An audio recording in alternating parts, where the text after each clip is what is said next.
Hello everyone. তো আমি যাচ্ছি এখন টিউশন, আর আমাকে এগোতে নিয়ে যাচ্ছে, আর সাথে আছে বাবা। দেখো গাইজ, এইদিকে যা গরম পড়েছে না, মানে কোনো বলার উপায় নেই। কিন্তু গাইজ, এটা ঠিক যে ঘরের ফ্যানের হাওয়া থেকে প্রকৃতির এই হাওয়াটা অনেক ভালো। আর এই দেখো, এইদিকে একটা নদী আছে, কিন্তু নদীর জলটা এতটা পরিষ্কার নয়। তারপর বাবা আমাকে ছেড়ে দিল এবং আমি উঠে পড়লাম টোটোতে। আমি যাচ্ছি টোটো করে। তারপর এই যে চলে আসলাম আমাদের প্রিয় শহর ধর্মনগরে। দেন টোটো থেকে নেমে আমি চলে এসেছি টিউশন সেন্টারের কাছাকাছি।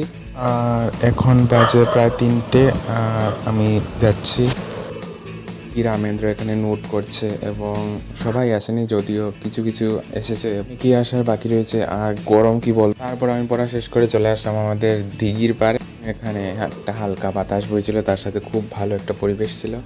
আমি চলে গেলাম আইসক্রিমের দোকানে, নিয়ে নিলাম আইসক্রিম। তারপর আইসক্রিম খেয়ে আমি চলে গেলাম একটি ফুচকার দোকানে।